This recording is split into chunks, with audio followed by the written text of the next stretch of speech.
Hey guys, स्वागत है आपका मेरे इस यूट्यूब चैनल पे। और आज हम बात करने वाले हैं वर्ष 2016 में बनी एक Hollywood movie the fifth wave की। मूवी की शुरुआत होती है और हमें एक लड़की को दिखाया जाता है जिसका नाम कैसी है।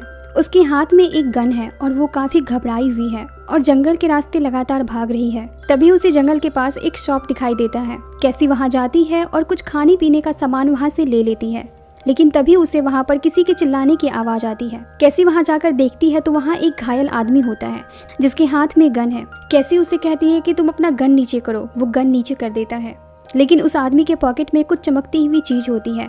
कैसी उस आदमी से कहती है कि तुम अपना हाथ पॉकेट से बाहर निकालो। अब वो आदमी जैसे ही अपना हाथ पॉकेट से बाहर निकाल रहा होता है, कैसी को लगता है कि वो गन है और कैसी उसे बिना कुछ सोचे समझे शूट कर देती है।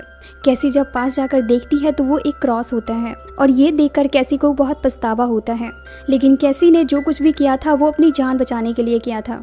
अब हमें कुछ समय पहले का सीन दिखाया जाता है। कैसी अपने मॉम, डैड और भाई के साथ काफ़ी खुश रहती थी। वो स्कूल में पढ़ती थी और बेन नाम की एक लड़की को वो बहुत पसंद करती थी। कैसी एक दिन जब अपने स्कूल से घर आती है तो उसे न्यूज़ से पता चलता है कि धरती पर एलियंस आ गए हैं और उनका शिप धरती पर हर तरफ चक्कर लगा रहा है। अब कुछ दिनों के बाद वो एलियंस धरती पर अपना पहला वेव छोड़ते हैं, जिससे धरती के सारे कम्युनिकेशन सिस्टम ठप पड़ जाते हैं और धरती पर बड़ी बड़ी दुर्घटनाएं होने लगती है। गाड़ियाँ अपना संतुलन खोने लगती है, प्लेन क्रैश होने लगते हैं, हर तरफ अफरा तफरी का माहौल होता है और लोग सेफ जगह की तलाश में अपने घर को छोड़कर जा रहे होते हैं। कैसी भी अपनी फैमिली के साथ अपने उस घर को छोड़कर जा रही होती है जहां वो बचपन से रहा करती थी। अब एक दिन कैसी अपने भाई के साथ नदी से पानी ले रही होती है और तभी वो एलियंस अपना सेकेंड वेव छोड़ते हैं, जिससे धरती पर अर्थक्वेक आ जाता है, जिससे हर तरह बर्बादी का मंजर दिखने लगता है। क्योंकि उस अर्थक्वेक से समुद्र में सुनामी आ जाती है और वो सुनामी मौत बनकर आगे बढ़ती है। इस सुनामी से बचने के लिए कैसी अपने भाई के साथ एक पेड़ पर चढ़ जाती है, जिससे उन दोनों की जान बच जाती है। अब कुछ दिनों के बाद फिर से वो एलियन अपना थर्ड वेव छोड़ते हैं और ये वेव एक वायरस के फॉर्म में होता है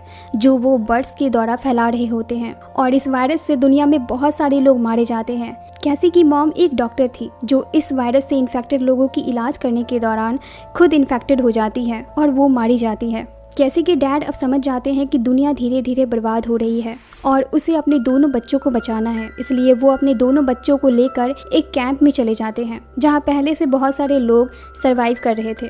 वहां रात में कैसी के डैड कैसी को एक गन देते हैं और कहते हैं कि तुम ये गन हमेशा अपने साथ रखना और जब भी तुम्हें कोई खतरा महसूस हो तो इसे यूज़ करना। कैसी के डैड जानते थे कि ये दुनिया पूरी तरह से बदल चुकी है और लोगों को अपनी रक्षा करने के लिए खुद ही आगे आना होगा। अब अगले दिन उस कैंप में आर्मी आती है जो सभी लोगों से कहती है कि हम सब लोगों को एक सुरक्षित जगह पर ले जाना चाहते हैं जहां पर आप लोगों को किसी भी तरह की कोई दिक्कत नहीं होगी और आप लोग वहां पर काफी सुरक्षित रहेंगे। वो कहते हैं कि हम सबसे पहले बच्चों को यहाँ से ले जाएंगे क्योंकि बच्चों की सुरक्षा ज्यादा जरूरी है। कैसी और उसके भाई को भी गाड़ी में बिठाया जाता है, लेकिन तभी कैसी का भाई कैसी से कहता है कि मेरी डॉल कैंप में ही रह गई है और वो मुझे चाहिए। अब कैसी वो डॉल लाने के लिए कैंप में जाती है, लेकिन जब तक वो बाहर आती है वो देखती है कि कैसी के भाई को जिस गाड़ी में बिठाया गया था वो गाड़ी बच्चों को लेकर वहां से जा चुकी होती है और एक ही पल में कैसी अपने भाई से दूर हो जाती है। इधर आर्मी सभी बड़े लोगों को एक जगह इकट्ठा करती है और सबसे कहती है कि एलियंस ने फोर्थ वेव छोड़ दिया है, जिसमें उन्होंने लोगों को अपने वश में करना शुरू कर दिया है, जिससे कि लोग एक दूसरे को मार सके और इसी तरह इस दुनिया से इंसानों का नामो निशान खत्म किया जा सके। अब आर्मी ऑफिसर सभी लोगों से कहते हैं कि बच्चों में ये आइडेंटिफाई करना आसान है कि किस बच्चे को पोजेस किया गया है, लेकिन बड़ों में ये आइडेंटिफाई करना मुश्किल है। अब सारे लोग समझ जाते हैं कि आर्मी वालों के दिमाग में कुछ न कुछ चल रहा है, इसलिए वो सभी लोग आर्मी वालों के खिलाफ बोलने लगते हैं और कहते हैं कि हमें हमारे बच्चों के पास जाना है। इसी दौरान कैसी वहां आ जाती है, लेकिन हालात को देखते हुए कैसी के डैड उसे कहते हैं कि तुम यहाँ से भाग जाओ और तभी मौका देकर आर्मी ऑफिसर सभी लोगों को शूट करवा देते हैं और वहाँ के सारे लोग मारे जाते हैं। इसके बाद सारे आर्मी वाले वहाँ से निकल जाते हैं। आर्मी के जाते ही कैसी वहाँ आ जाती है और अपने डैड को ढूंढने लगती है कि शायद उसके डैड बच गए हो, लेकिन कैसी की ये उम्मीद टूट जाती है क्योंकि उसकी डैड की बॉडी वहीं पड़ी मिलती है, जिसे देखकर कैसी बहुत रोती है। लेकिन वो हिम्मत नहीं हारती क्योंकि उसे अपने भाई को बचाना था, इसलिए वो वहाँ से एक गन उठाती है और वहाँ से जंगल की तरफ भाग जाती है और जंगल के रास्ते लगातार भागते हुए वो उसी शॉप तक पहुँच जाती है जहाँ से मूवी की शुरुआत हुई थी।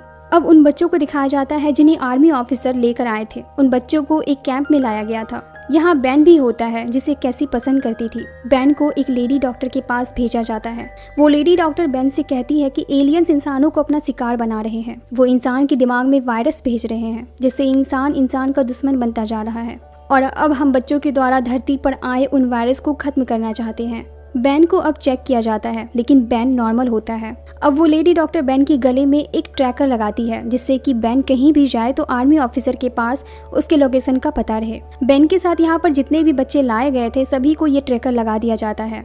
कर्नल सभी बच्चों से कहता है कि एलियंस अब 5th वेव छोड़ने वाले हैं और तुम सभी को सोल्जर बनना होगा और इस धरती को बचाना होगा। और अब सभी बच्चों को हर तरह की ट्रेनिंग दी जाती है कि कैसे दुश्मनों को खत्म किया जा सके। वहीं हमें दूसरी तरफ कैसी को दिखाया जाता है जो किसी भी कीमत पर अपने भाई को ढूंढना चाहती थी।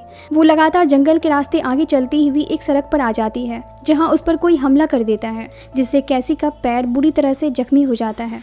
लेकिन तभी वहां पर इवान नाम का एक लड़का आ जाता है जो कैसी को बचा लेता है और वो उसे अपने घर लेकर आता है और वहां पर कैसी के पैर का इलाज करता है। कैसी को जब होश आता है तो वो इवान से पूछती है कि मेरे पास एक गन थी, वो कहाँ है। इवान उससे कहता है कि मुझे तुम्हारे पास कोई भी गन नहीं मिली। अब कैसी वहाँ से जाना चाहती है। वो इवान से पूछती है कि यहाँ से आर्मी कैंप कितनी दूर है क्योंकि मुझे अपने भाई को वहाँ से निकालना है जिसे आर्मी ले गई है। इवान कहता है कि वो यहाँ से काफी दूर है लेकिन तुम अभी ठीक तरह से नहीं चल सकती, इसलिए तुम अभी आराम करो। अब कुछ दिनों के बाद जब कैसी पहले से ठीक महसूस कर रही होती है तो वो खिड़की से बाहर देखती है कि इवान लकड़ियां काट रहा है और अब उसे मौका मिल जाता है इवान के घर को सर्च करने का। तभी उसे वहां पर उसकी गन मिलती है जिसके बारे में इवान ने उससे कहा था कि वो गन उसे नहीं मिली थी। अब कैसी को इवान पर शक हो जाता है और वो अपना सारा सामान लेकर वहां से जंगल के रास्ते भागने लगती है। लेकिन कुछ दूर आगे जाते ही इवान कैसी को पकड़ लेता है और उसका मुंह बंद कर देता है जिससे कि वो चिल्ला ना सके। दरअसल वहां पर एलियंस के वो सोल्जर्स घूम रहे थे जो इंसानों को ढूंढ ढूंढ कर मार रहे थे और इवान कैसी को उनसे बचाता हुआ उसे वापस घर लेकर आता है। इवान कैसी से कहता है कि मैंने तुम्हें तुम्हारी गन इसलिए नहीं दी क्योंकि मुझे लगा कि तुम मुझे अदर्स समझकर शूट कर दोगी। दरअसल लोगों ने एलियंस को अदर्स नाम दे रखा था और इंसान उन्हें नहीं पहचान सकते थे क्योंकि वो इंसानों की तरह ही दिखते थे। अब इवान कैसी से कहता है कि तुम्हें अपने भाई को ढूंढने जाना है तो ठीक है, मैं तुम्हारे साथ चलूंगा क्योंकि हर जगह खतरा है। अब अगली सुबह ये दोनों आर्मी कैंप के लिए निकल जाते हैं। रास्ते में इवान कैसी को दुश्मनों से खुद को बचाने का तरीका सिखाता है जिससे कि वो खुद को अदर्स से प्रोटेक्ट कर सके। वहीं दूसरी सीन में हमें आर्मी कैंप को दिखाया जाता है जहां पर कर्नल बैन को बता रहा होता है कि तुम्हें एक मिशन पर जाना होगा जहां तुम्हें उन लोगों को जो एलियंस के द्वारा पोजेस किए जा चुके हैं उन्हें मारना है क्योंकि वो लोग इंसानों को चुन चुन कर मार रहे हैं और तुम्हें उन्हें अपनी टीम के साथ मिलकर खत्म करना है। कर्नल बैन को एक हेलमेट दिखाता है और कहता है कि इस हेलमेट को पहनकर तुम अदर्स को पहचान सकते हो क्योंकि अगर इस हेलमेट का लाइट ग्रीन हुआ तो समझ जाना कि तुम्हारे सामने अदर्स हैं। अब बैन को उसकी टीम के साथ जिसमें सारे सोल्जर्स बच्चे होते हैं मिशन पर भेज दिया जाता है। इस टीम में कैसी का भाई भी होता है लेकिन वो काफी छोटा होता है इसलिए बैन उसे छुपाकर बाथरूम में बांध देता है ताकि उसे कुछ ना हो।